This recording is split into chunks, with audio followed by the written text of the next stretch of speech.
नमस्कार, मैं जितेंद्र चतुर्वेदी। मतांतर में आप लोगों का स्वागत है। जो पिछले कई दिनों से हम लोग कह रहे थे, मतलब कम से कम 2-3 दिनों से, कि कश्मीर पर लेकर एक बड़ा खुलासा हम लोग करेंगे। तो एक तो हम लोगों ने बताया कि दरअसल गुपकार की पेशी क्यों हो रही है। असल मसला वही है, बाकी और चीज़ें गौड़ हैं। जैसे अगर आपने ध्यान दिया, और ये सवाल कई लोग उठा रहे हैं कि और जो हिंदू संगठन है जम्मू के, उनको क्यों नहीं बुलाया गया। दरअसल उसके पीछे का कारण यही है कि गुपकार को बैठा के समझाना है कि या तो आप सुधर जाइए और या फिर परिणाम के लिए तैयार रहिए। एक चीज तो ये हो गई, लेकिन जो सबसे बड़ी बात है जिस पर कांग्रेस कुंडली मारकर बैठी हुई थी, वो रिपोर्ट, वो बड़ी महत्वपूर्ण रिपोर्ट है। वो रिपोर्ट 2010 में आई थी और उस रिपोर्ट के जानिब से जो चीजें कही गई थी वो चीजें आपको चौंका देंगी। लेकिन उस रिपोर्ट को दबाकर पी चिदंबरम ने रख लिया था, सोनिया गांधी ने रख लिया था, मनमोहन सिंह ने रख लिया था। वो रिपोर्ट दबाई गई। दबाई इसलिए गई क्योंकि वो रिपोर्ट ये बताती थी कि दरअसल जम्मू कश्मीर का अब चरित्र क्या रह गया है। और वो रिपोर्ट ये बताती थी कि जो गुपकार गैंग अभियान चला रहा है, वो अभियान जो है वो पूरी तरह से पॉलिटिकल है। और ये वहां पर वहाविज्म और सफालिज्म, जो कट्टरपंथी विचारधारा है, उसके संरक्षक बन गए हैं। लेकिन चूंकि वो रिपोर्ट ये बताती थी, इसलिए उस रिपोर्ट को दबाया गया। ये लोग तो इस चीज को बेचते रहे कि वहां कश्मीरियत है। कश्मीरियत का मतलब सूफिज्म, जो हमने आपको पिछली रिपोर्ट में बताया था, सूफिज्म। तो सूफिज्म में कट्टरपंथ नहीं होता है, वहां सबको साथ लेकर चलने की बात होती है। और यही खासियत थी कश्मीर की वादी की, जहां बहुसंख्यक आबादी मुसलमानों की थी और उसका शासक हिंदू हुआ करता था। यह वहां के सूफिज्म का कमाल था, ऋषियत जिसे आप कहते हैं। इस पर बहुत कुछ वहां, जब से मनोज सिन्हा एलजी बने हैं, इस मसले पर वो बहुत कुछ कर रहे हैं। खैर, तो वो जो रिपोर्ट है, वो रिपोर्ट 2011 में सौंपी गई पी चिदंबरम को। पी चिदंबरम उस समय संभवतः गृह मंत्री हुआ करते थे, एकदम गृह मंत्री हुआ करते थे। 12 में वो फिर से फिनांस में आए हैं। उस समय गृह मंत्री हुआ करते थे, होम उनके पास था। कमेटी क्यों बनी थी? क्योंकि वहां पत्थरबाजी की 2 बड़ी घटनाएं हो चुकी थी। उस घटना के बाद समितियां तो वैसे बहुत बनी, लेकिन ये समिति 11 महीने तक जाकर कश्मीर में टहली, घूमी, वहां के विभिन्न लोगों से मिली, जम्मू के लोगों से, वहां के इंटेलेक्चुअल से अलग मिली, कश्मीर के इंटेलेक्चुअल से अलग मिली और लद्दाख के इंटेलेक्चुअल से अलग मिली। यह जानकारी मुझे कैसे है? दरअसल दिलीप पडगांवकर कमेटी उसको कहा जाता है, जिसमें दिलीप पडगांवकर के साथ 2 और बड़े लोग थे। यह मुझे कैसे पता चली, यह बड़ा सवाल है। दरअसल दिलीप पडगांवकर अब नहीं रहे, वो हमको आकर नहीं बताए थे। उस जमाने में, मतलब ये बात नवंबर 2011 की है, एक पत्रिका हुआ करती थी। उस पत्रिका का जो नाम था, उसकी वजह राम बहादुर राय, जो हम लोगों के गुरु और आचार्य हैं, वो उस समय उस पत्रिका को देखा करते थे। और उन्होंने ब्रजेश कुमार झा, जो इस समय हिंदुस्तान समाचार के कार्यकारी संपादक हैं, इनके साथ मिलकर एक साक्षात्कार हुआ दिलीप पडगांवकर का। वो रिपोर्ट आज तक सार्वजनिक नहीं हुई है, लेकिन बातचीत में दिलीप पडगांवकर ने राय साहब को सब कुछ बता दिया और वो उस मैगजीन में वह साक्षात्कार छपा। उस साक्षात्कार में जो 2-3 बड़ी बातें थीं, उन बातों को देखकर ये साफ हो गया कि दरअसल कांग्रेस ये चाहती थी कि कश्मीर समस्या बना रहे, क्योंकि कश्मीर के समस्या बने रहने में ही तुष्टीकरण की राजनीति हो पाएगी। और वो लोग जिनके बारे में मनमोहन सिंह कहा करते थे कि इस 20% आबादी का हिंदुस्तान के सारे संसाधनों पर पहला अधिकार है, उन लोगों को साथ लेकर चलने का यही तरीका था कि घाटी को छेड़ा न जाए।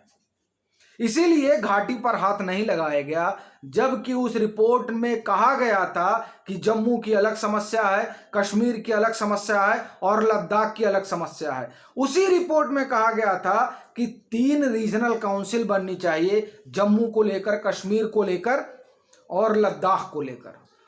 और उसी रिपोर्ट में कहा गया था कि कश्मीरी पंडितों पर बात होनी चाहिए, क्योंकि बिना कश्मीरी पंडितों पर बात किए आप जम्मू कश्मीर की समस्या का समाधान नहीं कर सकते हैं। ये वो लोग हैं जिनकी पीढ़ियां झुग्गियों में अपना जीवन बिता रही हैं। ये उस रिपोर्ट जो बातचीत में, राय साहब से बातचीत में जो दिलीप पडगांवकर ने कहा, वो बतौर साक्षात्कार एक अभिलेख बन गया है आज के समय में, और उसमें ये बातें लिखी हुई हैं। वो ये कहते हैं, वही ये कहते हैं कि कश्मीर में अब कश्मीरियत जैसा कुछ रहा ही नहीं, वहां बात ही अब कश्मीरियत की नहीं करनी है। कश्मीरियत मतलब सूफिज्म। वहां पर अब कट्टरपंथ आ गया है, जिस कट्टरपंथ ने पत्थरबाजों को पैदा किया और वो खुद को हिंदुस्तान की तासीर से अलग करके देखते हैं। आप किसी कश्मीर या मैं कहूंगा आबादी के लोगों से बात करिए तो वो क्या कहते हैं, दिल्ली की हुकूमत। वो कभी ये कहते ही नहीं है कि हमारी हुकूमत, वो दिल्ली की हुकूमत तय करेगी कि कश्मीर में क्या होगा। वो ये कभी नहीं कहते कि हमारी सरकार तय करेगी कि कश्मीर में क्या होगा। जैसे हम आप कहते हैं, उस तरह का भाव उनके अंदर नहीं रहता। उनके अंदर अलगाववाद का भाव कूट कूट कर भरा है। इस बात को स्पष्ट रूप से दिलीप पडगांवकर ने राय साहब के साथ साक्षात्कार में कहा था। अब आप देखिए कि जो ये लोग गाना गाते हैं कि 370 लाना चाहिए, रिस्टोर करना चाहिए, दरअसल ये 370 ही था जिसने वहां पर कट्टरपंथ को पनपने दिया। और इस बात को कांग्रेस जानती थी। उस रिपोर्ट में इस बात की जरूर चर्चा थी, क्योंकि जब दिलीप पडगांवकर राय साहब से इंटरव्यू में यह बात कहते हैं तो वो जिम्मेदारी से कहते हैं। और आप सोचिए कि उसके बाद में भी इसे नासूर बनाए रखा गया। ये वो रिपोर्ट है जो ये बताती है कि कांग्रेस का चरित्र क्या है।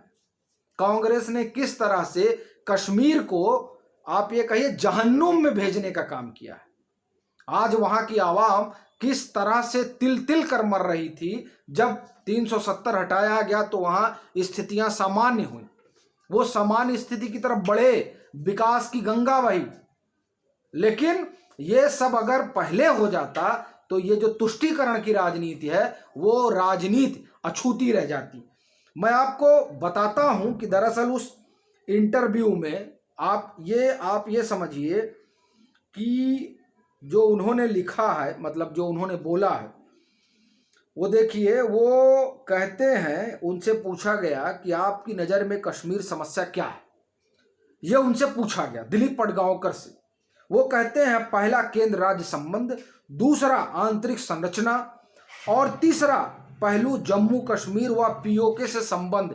दरअसल पीओके में कश्मीरवादी के बहुत लोगों का शादी विवाह हुआ है, वो अपने आप को वहां से जोड़ कर देखते हैं। इसलिए जब आप जम्मू कश्मीर की बात करेंगे तो पूरे जम्मू कश्मीर की बात करनी होगी। आप ये सोचिए कि ये रिपोर्ट क्यों दबाई गई, क्योंकि ये रिपोर्ट कहती थी कि जम्मू कश्मीर हमारा संप्रभु हिस्सा है। और जैसे ही ये रिपोर्ट आती तो इस रिपोर्ट में कहा गया है कि पीओके को आप अलग करके नहीं दे सकते। पीओके का मतलब कश्मीर से पंगा, माफ करिए, पाकिस्तान से पंगा। पाकिस्तान से पंगा का मतलब तुष्टीकरण की राजनीति फेल हो जाएगी। ये जो 20% वोट लेकर ये चाहते हैं कि हम सत्ता में आए, वो वोट बैंक का समीकरण बदल जाता। उस बदलाव के डर से ये रिपोर्ट बाहर नहीं आई। आप देखिए, दिलीप पडगांवकर एकदम स्पष्ट लिखते हैं कि समस्या तीन है। अब वो सुनिए, मैं फिर से दोहराऊंगा, केंद्र राज्य संबंध, दूसरा आंतरिक संरचना और तीसरा पहलू पीओके। वो डिटेल में जो इस पर कहते हैं उसको मैं आपको बताता हूं। तीसरा पहलू पाक अधिकृत कश्मीर से जुड़ा है। लाइन ऑफ कंट्रोल के बहुत सारे समुदायों को बांट दिया। लाइन ऑफ कंट्रोल ने दोनों तरफ पहाड़ियां हैं, गुर्जर समुदाय के लोग हैं। गिलगिट के को ही लें, वहां कई परिवार के रिश्तेदार व पुरखे गिलगिट बाल्टिस्तान में हैं। यहां अचरज की बात यह है कि जब हम पाक अधिकृत कश्मीर की बात करते हैं, जिसे वे लोग आज़ाद कश्मीर कहते हैं, तो वहां कश्मीर बोलने वालों या एथनिक कश्मीरियों की आबादी 1% से भी कम है। हमें उस जननांगीय संरचना पर भी गौर करना चाहिए, क्योंकि 1994 की बात है। हमें संसद की एक रेजोल्यूशन है जो कहती थी कि एक सवाल है यह कि पीओके को भारत में शामिल किया जाना चाहिए। अब आप समझिए, 1994 का एक रेजोल्यूशन है जो ये कहता है कि पीओके हिंदुस्तान का भिन्न हिस्सा है, इसलिए वो रिपोर्ट दबाई गई। इसलिए दिलीप पडगांवकर की रिपोर्ट को धूल फांकने के लिए इन्होंने रख दिया। किसने? पी चिदंबरम ने। ये वो लोग हैं जो कभी चाहते ही नहीं थे कि हिंदुस्तान का हिस्सा बने कश्मीर। ये आप समझ लीजिए। नहीं तो जब दिलीप पडगांवकर साफ तौर पर कहते हैं कि बिना पीओके को हिंदुस्तान में शामिल किए कश्मीर की समस्या का समाधान नहीं हो सकता, और कश्मीर की समस्या के समाधान में अब ये सूफियत, ऋषियत, कश्मीरियत कोई मायने नहीं रखता। अब सिर्फ एक चीज बची है, और वो है वहां पे कट्टरपंथ। वो भी मैं आपको बताता हूं।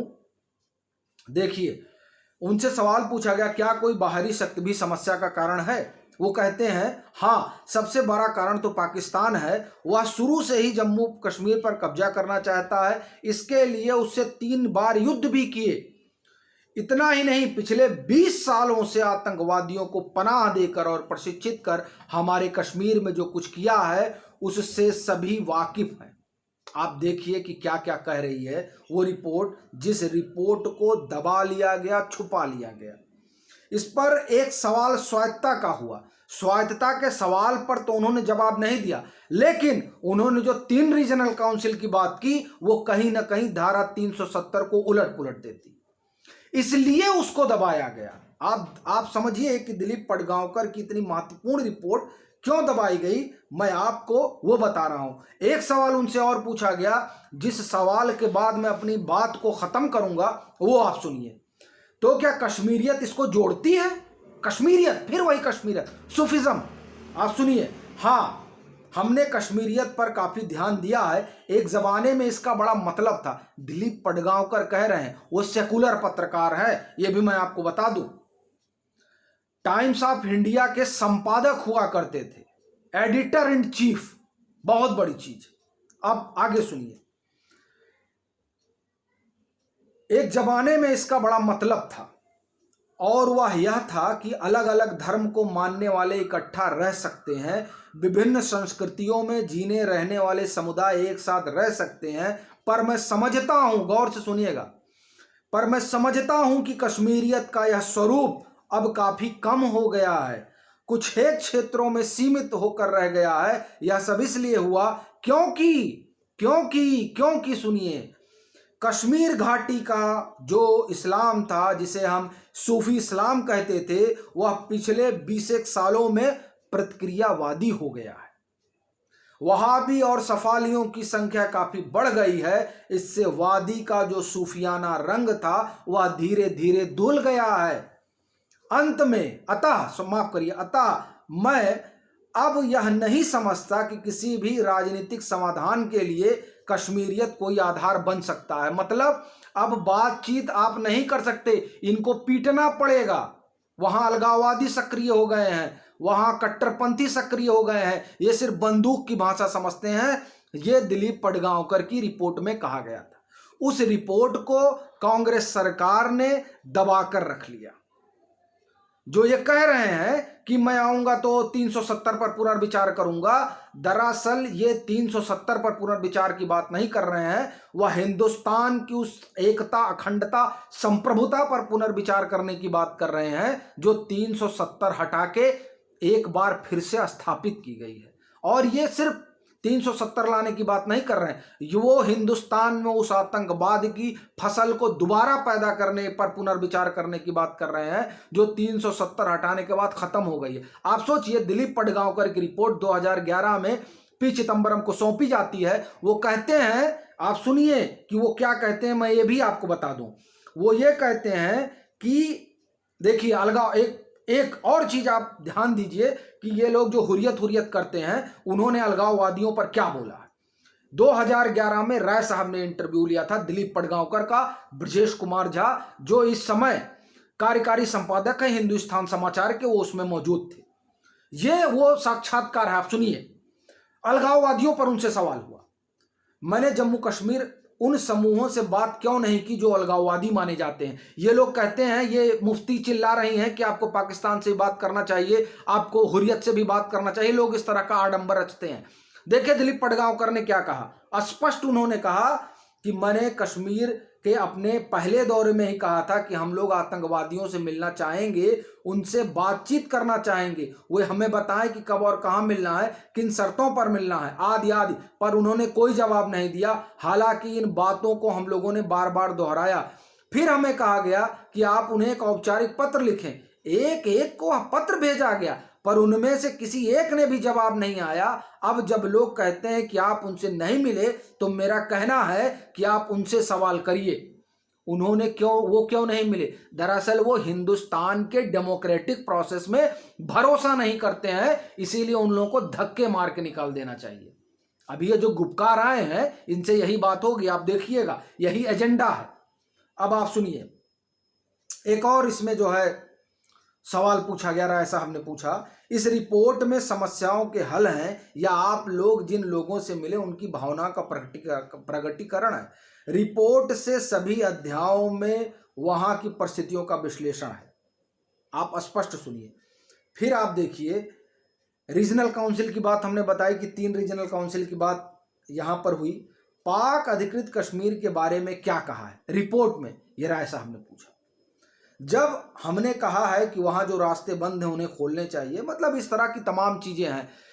अब अंत ये है, अंतिम बात, कि दरअसल ये जो दिलीप पडगांवकर की रिपोर्ट थी, वो कहीं ना कहीं धारा 370 हटाने की बात करती थी। वो कहीं ना कहीं ये मानती थी कि अब ये कश्मीरियत उस्मीरियत सब फालतू की बात है, इनको बंदूक की नोक पर रख के इनको पीटो और पाक ऑक्युपाइड कश्मीर को अपने यहां शामिल करो। लेकिन वो सरकार जो सियाचिन को ही पाकिस्तान को दे देना चाहती थी, वो कैसे मानती है सब। इसीलिए उसने इस रिपोर्ट को दबा लिया। और सियाचिन की क्या कहानी है, सियाचिन किस तरह मनमोहन सिंह देना चाहते थे, मनमोहन सिंह की सरकार, ये भी मैं आपको बताऊंगा। ये इस पर हम लोग, अगर आप कहेंगे तो इस पर हम कल ही रिपोर्ट करेंगे या 2-4 दिन में इस पर भी हम लोग बात करेंगे। तो ये पूरी कहानी है कि क्यों दिलीप पडगांवकर की वो रिपोर्ट जो जम्मू कश्मीर से जुड़ी हुई थी और जिसको लागू करने के बाद बहुत हद तक कई समस्याओं का समाधान हो जाता,